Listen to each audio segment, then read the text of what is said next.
Every morning in Africa wakes up a lion. He knows he has to run faster than the slowest gazelle. Otherwise, he won't have anything to eat and he'll die. In that same Africa, wakes up every morning a gazelle. She knows she must run faster than the slowest lion. Otherwise, she's going to become dinner and she's dead. My take from that, it's not even important if you're a lion or a gazelle. When you wake up in the morning, start running. I'm inviting you to run with us today because we have to hit the ground running. We are here, approximately 500 people, 74 different embassies, different religions, different languages, but we all face the same challenge. Pollution is real and it's here today. We can see part of its results, global warming, and we can see and feel much more. How do we address this? Do you know what all these countries have in common? Not only that I liked and visit most of them, but all of these countries has cities that has no dirty diesel engine allowed to enter.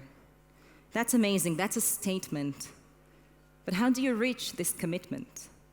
How do you reach the commitment that over 200 countries made last year in Paris Climate Committee for a lower emission rate? The commitment is important, the statement is important, but do we have the technology to meet the expectation? If we look at today's current solutions, there are three major solutions, and they're all aiming to cars. Electric cars, an amazing technology, has a very serious limitation. It has a very limited range. I'm a mother of three. Most of the time I like them, but I can't imagine myself driving my car stressed about where's going to be my next charging station. Is the infrastructure efficient? Sufficient? Fuel cell, a very good technology, but it's very expensive. And if we're expecting the end consumers to embrace the technology to reduce the emission rate, we need to give them a solution that doesn't cost them. Natural gas, a very interesting way out, but still has a major safety issues. How do you deliver the gas from one point to another? Is it safe, secure? How do you keep it? What is the temperature dependency? So each of those solutions have cars targeted, but many, many challenges. If I'm thinking about, I'm not thinking about anymore, apparently. Okay, we're back. If I'm thinking about the common challenges for those three, I think the first and most important one is its limited application. All of them are targeting cars, but I just recently read a very interesting article saying one cruise ship generates the same pollution as 50 million cars. That's an amazing number. That just shows that we're not there yet. The other challenge is the time to market.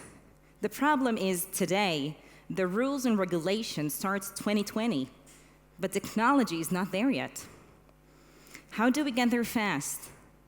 And of course, how can we afford it? I mean, I wish everybody could drive a Tesla, but not everyone can afford it. Before talking to you about our solution, I have to quote a very smart mind, and I'm hoping to commit and deliver. Einstein once said, if you can explain it simple enough, you simply don't understand it. So I'm going to try walk you through simply our solution. In order to share with you our solution, I have to invite you to come with me in a short journey. 50 years ago, young Mr. Shmueli, our CTO, like many young guys, had a dilemma.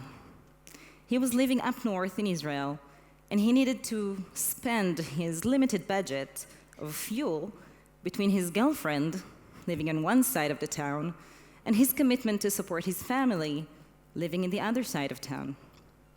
His need of an available, affordable fuel was the father of the invention. As I know I'm the only thing keeping you away from the coffee break, I'm going to walk you through the 50 years very fast and give you the conclusion.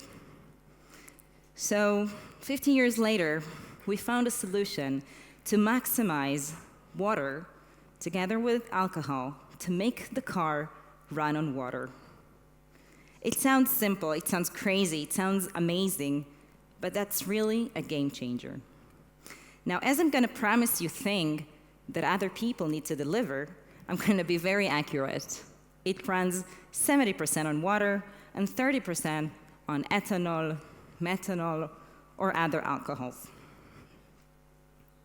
And I want to give a second to take a strong understanding on why it's so important for us to highlight that using our water-based fuel, you can simply keep your modified engine. We took an engine, an old engine, and we simply had it revolutionized the same old use. What does it mean? It means that you can keep your car, you can keep the gas stations, the entire infrastructure, the community to support today stays. It's the same production line. This is what makes us fast to market. If you think about it, what we did was take an old engine that we already know, we made a very small modification, and you can put it back into the same car. That was also makes it available to other applications, not just cars. This is not just an evolution made with time. This is a revolution. Many of our solution that is water-based fuel together with a modified engine are listed on the board. But I want to highlight 2 or 3 out of them. So I said a lot about water-based fuel, but why is it charming? First of all, because it's available. It's much more available than any other gasoline, diesel, or alternative. It's cheap. It decreases the dependency on other countries that has this resource as a limitation. It's very, very cheap. And the torque rate allows this combined solution to give the same experience that you simply expect your car. So the end consumer doesn't need to pay for making the planet green. So to summarize the top 3 advantages, it's a very short time to market, it's scalable to many other applications, generators, trucks, many other, and it's clean. So we have some very promising numbers that we're going to go through each and every one of them right now. Or you can simply check out our booth right after this. What I want you to take out of this is that our solution is strong, solid, it's available today, and that's what allows you to replace the dirty diesel engine. We're already there. We already have a car running on water. We have generators running on water. And we want to invite you to become our next strategic partner to take this application in your country. It creates more jobs. It creates clean air. And again, it allows you energy independence. Thank you.